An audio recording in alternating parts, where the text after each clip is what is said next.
ನನ್ನ ಪ್ರಿಯ ಭಕ್ತರೇ, ಕತ್ತಲೆಯಿಲ್ಲದ ಕ್ರಿಸ್ತನು ನಮ್ಮೊಂದಿಗಿರಲಿ. ಕರ್ತನ ಧ್ವನಿಯು ಸ್ತುತಿಸಲ್ಪಡಲಿ. ನಾನು ಅರುಣ್ ಪಿಎಸ್ ಮಡ್ಕಿ. ನಿಮ್ಮೆಲ್ಲರಿಗೂ ಹೃತ್ಪೂರ್ವಕ ಶುಭಾಶಯಗಳು. ಇಂದು ಸೆಪ್ಟೆಂಬರ್ 9ನೇ ದಿನ. 2025ನೇ ವರ್ಷದ 9ನೇ ತಿಂಗಳು, ಜಾರ್ಖಂಡ್ ರಾಜ್ಯದ ಪಲಾಮು ಜಿಲ್ಲೆಯ ಶಾಪುರದಲ್ಲಿ.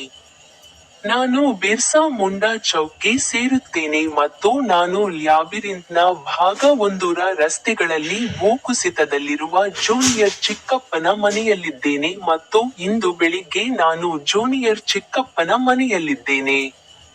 ಬೈಬಲ್ನಿಂದ ಅವರ ಒಂದು ವಚನದ ಕುರಿತು ಮಾತನಾಡಿ. ಎಫೆಸದವರ ಹೆಸರಿನಲ್ಲಿ, ಅಧ್ಯಾಯ 4, ಪದ್ಯ ಸಂಖ್ಯೆ 29. ಅವರು ಹೇಳಿದರು, ನಿಮ್ಮ ಬಾಯಿಂದ ಯಾವುದೇ ಅಹಿತಕರ ಮಾತು ಬರಬಾರದು. ಆದರೆ ಅಗತ್ಯಕ್ಕೆ ಅನುಗುಣವಾಗಿ ಭಕ್ತಿ ವೃದ್ಧಿಗೆ ಒಳ್ಳೆಯದನ್ನು ಮಾತ್ರ ಹೇಳಬೇಕು.